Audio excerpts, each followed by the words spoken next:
On passe la parole à Hugo Hu, notre collègue de Brest, qui peut nous parler. Tu as introduit son sujet. Oui, alors le professeur Hugo Hu, qui est le chef de service de chirurgie plastique de Brest, qui va nous parler des séquelles d'amaigrissement des membres.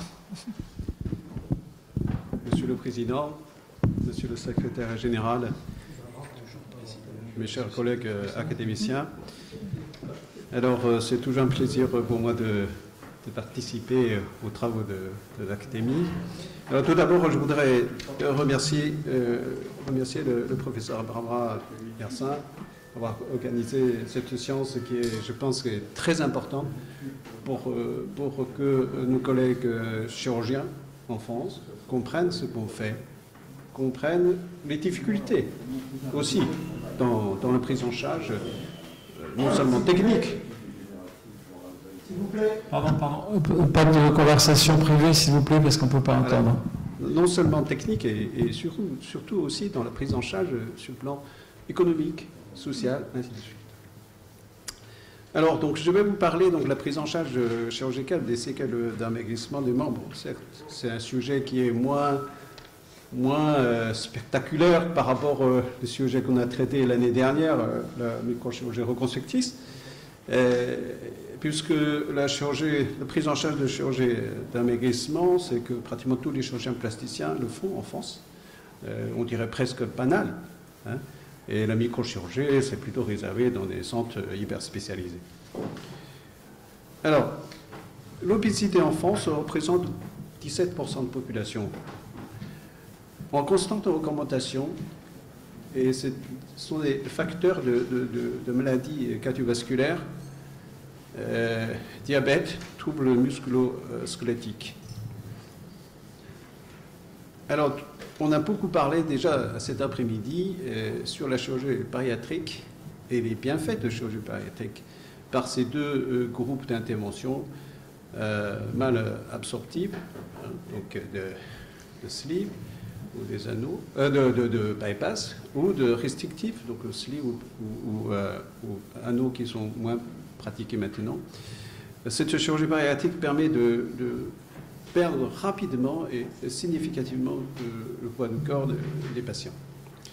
Les séquelles de cette chirurgie ou la suite de cette chirurgie bariatrique est bien évidente. Donc non seulement cette diminution importante de la masse graisseuse, et surtout avec une rétraction cutanée minime, parce que la peau n'a pas une élasticité suffisante permettant d'avoir une rétraction correcte chez ce genre de patients obèses, avec excédent cutaneo-graisseux important, souvent se localiser au niveau du membre, l'abdomen ou des seins, avec des proportions variables.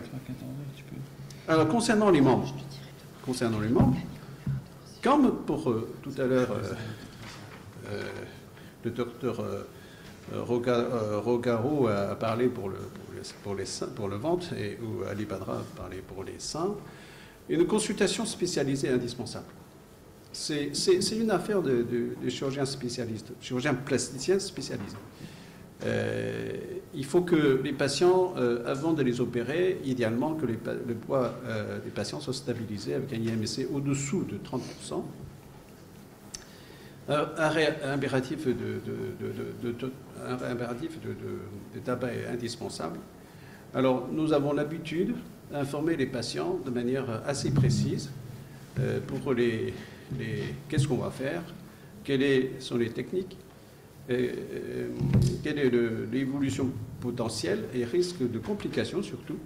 Hein, donc, une fiche d'information de la Société française de chirurgie plastique concernant la chirurgie plastique des membres supérieurs et inférieurs était bien détaillée. On demande évidemment à tous les chirurgiens plasticiens de faire des photos préopératoires avec des différents face, profil, ainsi de suite. Et avant de les opérer, les patients doivent avoir un consentement éclairé, signé et daté. Alors, sur le membre supérieur, c'est la brachioplastie, hein, donc, qui groupe un peu ensemble de l'intervention qu'on peut faire pour traiter ces séquelles post-bariatriques avec l'objectif principal, c'est réséquer de l'excédent cutaneo-graisseux du bras. Alors, ce n'est pas une chirurgie techniquement trop compliquée par rapport à la microchirurgie, mais quand même assez précise. Il faut bien savoir le faire. Ce n'est pas que couper, suturer. Il y a quelques nuances dedans. Une brachioplastie, qu'on peut le faire chez quelqu'un qui a l'habitude, en faire en une demi-heure, 3/4 d'heure. Voilà. Mais le résultat final dépend beaucoup d'expérience de chirurgien et de précision des chirurgiens. Alors, un point important, c'est l'hypoaspiration. L'hypoaspiration, c'est un geste de l'heure facile à faire, mais il faut le bien faire. La préparation, l'infiltration au début, avec une canule adaptée, pour vider vraiment une lipoaspiration assez poussée, vider donc la zone où il y a d'excédent cutaneo-graisseux. Et cette lipoaspiration, bien entendu, doit respecter parfaitement bien les vaisseaux lymphatiques et vasculaires, pour ne pas les abîmer. Idéalement, c'est avec un liposuceur qui peut être contrôlé par un moteur intégré dans la pièce à main. Et par la suite, donc on va réséquer donc, la peau en trous, réséquer la peau en trous, et avec bien sûr des plans, enfin des dessins préopératoires bien précis pour éviter de placer des cicatrices trop peu visibles. Ensuite, on réalise une remise en tension des tissus, plan par plan, et sans tension excessive, et pour justement permettre d'avoir une cicatrisation correcte. Voilà, les principes de dessin opératoire, le dessin préopératoire est très très important. Parce que ça conditionne le résultat final, surtout l'emplacement de la cicatrice. En général, on fait des dessins chez un patient debout, bras en abduction, coude fléché à 90 degrés. Ensuite, on trace une ligne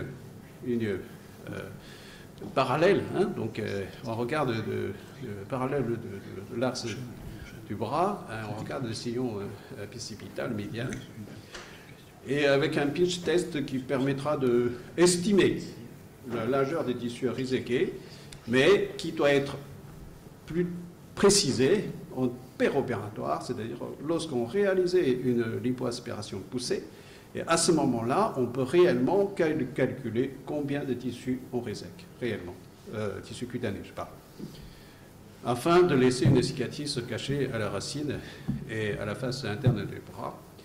Souvent, on associait la cicatrice verticale et horizontale pour justement réduire l'excès dans les deux plans, proximal, distal et latéral. Voilà, voici, c'est une patiente de 70 d'années, 2 ans après l'intervention.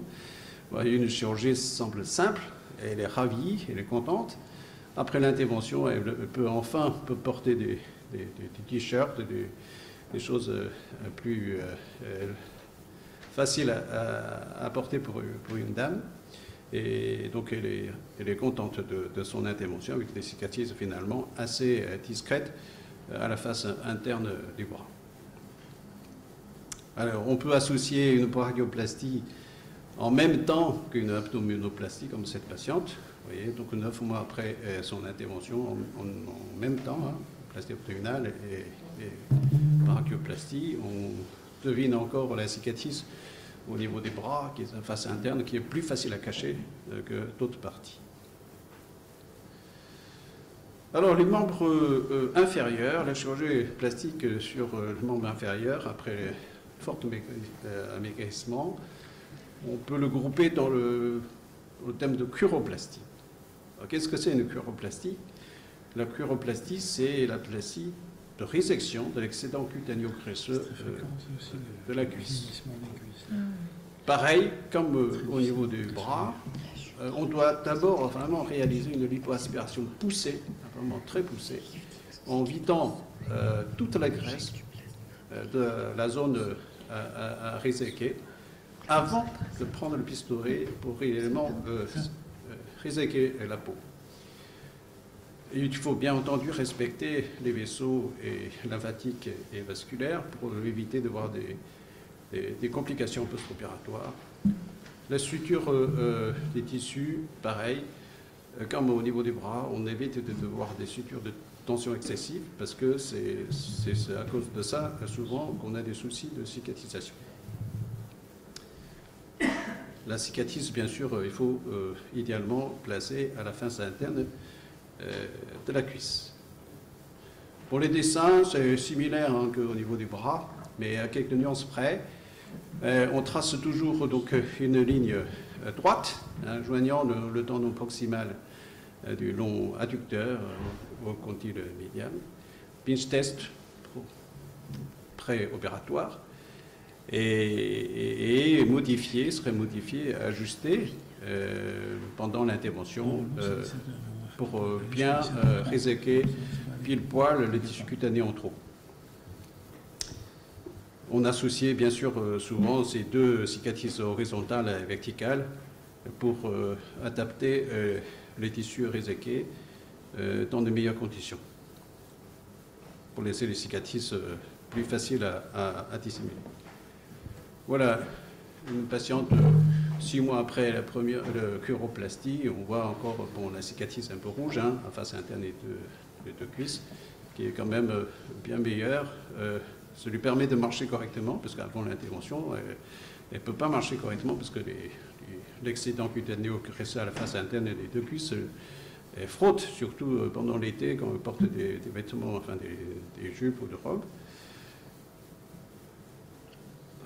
Postérieure.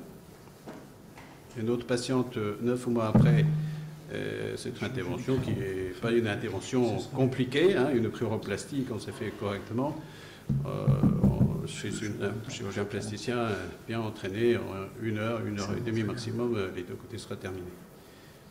Voilà les résultats post-opératoires au bout d'1 an. Alors, les suites opératoires. Donc, c'est une chirurgie curoplastie ou brachioplastie peut être réalisée le plus temps en ambulatoire. Et parfois, les patients ont besoin d'une nuit d'hospitalisation. L'antalgie, en général, c'est palier 1. Rarement, on a besoin de palier 2. Anticoagulation pour les bras, ce n'est pas toujours absolument nécessaire. Mais au niveau de curoplastie, oui, 10 à 15 jours d'anticoagulation préventive est nécessaire. On maintient, comme la plastie abdominale, d'un vêtement de contention pour 6 semaines, jour et nuit. On demande que le patient se lève très tôt. Hein, tout de suite après l'intervention, il faut bouger pour éviter justement des phlébites. Arrêt de travail en moyenne de 3 à 6 semaines, avec restriction des activités sportives, environ 2 mois. Alors les complications. Il ne faut pas croire que c'est une chirurgie très simple, sans complications. Alors, les complications les plus fréquemment vues sont des unions cicatricielles, notamment pour le curoplastie. C'est toujours en rapport avec la macération, la zone anatomique, ou parfois chez des chirurgiens moins expérimentés, avec une résection cutanée trop importante, avec des tensions excessives au niveau de la peau. Bien sûr, les hématomes ou infections, ce sont des choses qu'on peut constater de temps à autre. Les sérums sont rares. Lorsqu'on réalise une lipoaspiration correctement, ensuite comprimée, donc les sérums sont rares. Les phlébites ou ampoules pulmonaires sont encore plus rares, mais ça peut arriver, notamment chez les patients qui ont bénéficié de curoplastie. Enfin, l'imperfection des résultats. Et ça, c'est très variable d'une patiente à l'autre et ça dépend beaucoup de l'expérience du chirurgien. Par exemple, chez cette patiente, certes, donc on a déjà obtenu certains résultats et on pourrait certainement l'améliorer. Bénéfice pour les patients, c'est clair. Donc plein de publications plaident dans ce sens. D'abord, après la curoplastie ou brachioplastie, il y a une amélioration du bien-être physique évident. Cette amélioration du bien-être physique entraîne aussi une amélioration du bien-être psychologique. Donc les patients systématiquement cette bonne évolution sur le plan psychologique. Et en revanche, tout à l'heure, pour répondre à votre question tout à l'heure, pourquoi la qualité de vie sexuelle n'est pas augmentée, n'est pas améliorée, c'est vrai, pour les études, notamment pour les chiroplasties. Une thèse de Rennes a montré bien que, voilà, malgré cette chirurgie bien faite, mais le résultat, l'amélioration de la vie sexuelle n'est pas tellement évident, pour des raisons probablement sociales. Donc, l'estime de soi, malgré la chirurgie elle-même, c'est pas approuvé. Donc, mais en tout cas, la plupart des patients maintiennent la perte de poids après cette chirurgie, donc c'est toujours bénéfique pour les patients. En conclusion, je voudrais vous dire que c'est une chirurgie spécialisée, doit être faite par les chirurgiens plasticiens bien formés et chez des patients qui a une bonne préparation pour l'intervention avec une bonne information préopératoire. Souvent, ces patients doivent subir plusieurs interventions avec parfois des complications, le plus souvent mineures. Et il faut dire que la chirurgie plastique, chiroplastie ou brachioplastie améliore de manière notable de la qualité de vie des patients après cette chirurgie bariatrique. Voilà, je vous remercie.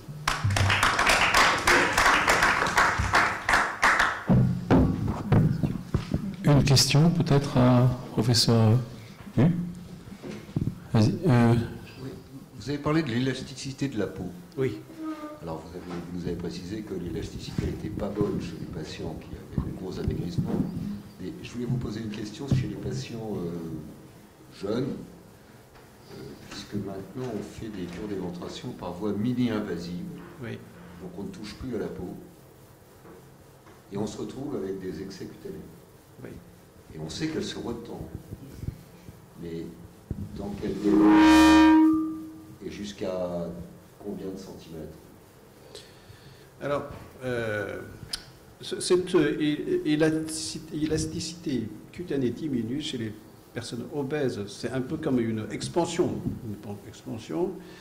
Je pense que plus l'âge est avancé, plus cette perte de l'élasticité cutanée est importante. Il suffit d'observer une femme enceinte. Des femmes enceintes jeunes, on a un âge, 30 ans, 32, 35 ans.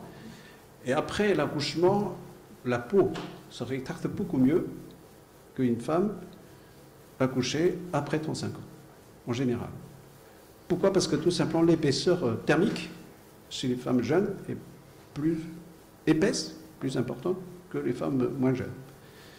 Sur l'histoire de chirurgie bariatrique, c'est la même chose.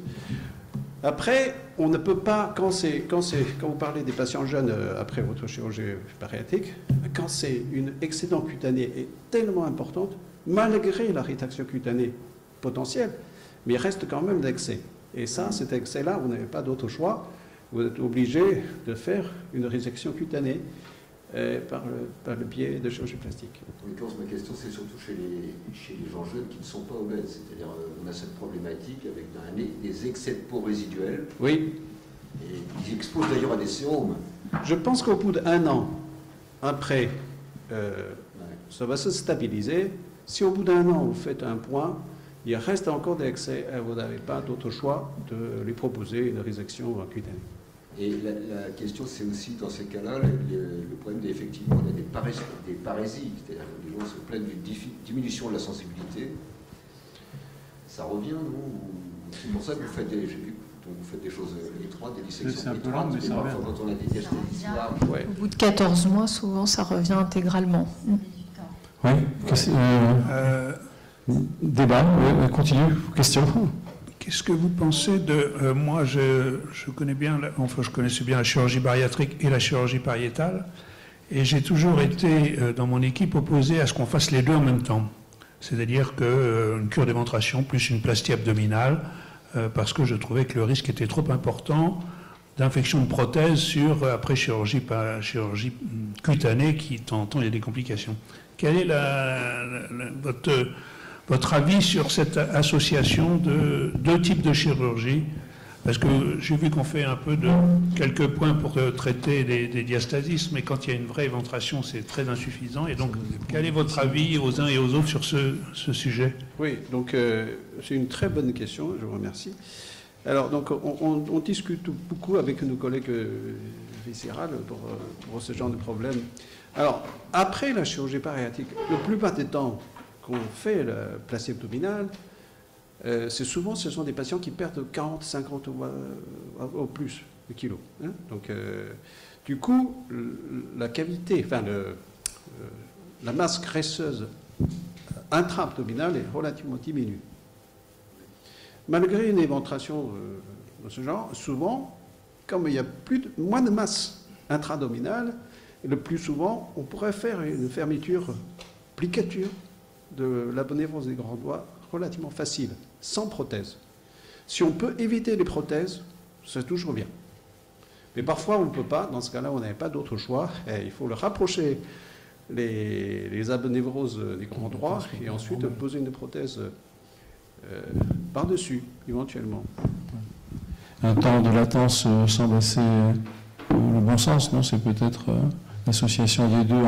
Il faut attendre que le résultat sur l'amaigrissement soit réel. Et puis, mais après, ça pose un problème sur le positionnement de prothèses. Souvent, maintenant, c'est vous posez une prothèse non résorbable. Ça existe. C'est ça. Au micro pour... C'est ça, je vous entends poser des prothèses pré-aponébrotiques, oui, c'est ça. Ce qui est pour nous quelque chose de vraiment incompréhensible. Hein. Mais rétromusculaire, par contre, c'est quand même... Les prothèses rétromusculaires, vous en faites, non? Enfin, c'est classique sous le fond. La technique la plus recommandée. En tout cas, ce qui est sûr, c'est qu'avec les dermolipectomies abdominales classiques, comme on a dans la nomenclature, le risque de complications, il est très important. C'est-à-dire, c'est à l'époque où on enlevait un gros morceau de chair, c'est-à-dire la peau, la graisse, jusqu'à la peau-névrose. Il y avait des collections très importantes. Les patients coulaient pendant des semaines. On était parfois obligé de mettre des lames. C'est ce qui est encore fait dans certains services, malheureusement. Et là, pour le coup, mettre un implant, enfin une prothèse définitive dans ce contexte, c'est pas une bonne idée. Par contre, si on fait une chirurgie plus mini-invasive avec les liposuctions sur les côtés, faire la haute tension, capitonner les espaces morts pour qu'il y ait le moins d'écoulement possible, c'est jouable. Mais à mon avis, ça dépend aussi de l'état de l'éventration. Oui. Dernier commentaire, avant de passer la parole à Jean-Paul. Pour répondre aux collègues, moi, ça arrive souvent de faire des prothèses, ça arrive quelquefois dans cette dernière année, sur des éventrations de la ligne blanche, en fait, où la prothèse doit être associée obligatoirement à un geste de plastie abdominale associé. Et avec le positionnement de la prothèse rétromusculaire, j'ai vu aucun problème parce qu'au final, la ponévrose superficielle va recouvrir le muscle, va recouvrir la prothèse, et en plus, la ponévrose superficielle des muscles vont recouvrir encore plus. Il y a un coucher donné pour les muscles, un coucher donné pour la ponévrose, qui protège en fait la prothèse en bas. En plus, le capitonnage, il évite les sérums, les complications sont très rares. Voilà. Merci beaucoup. Merci beaucoup.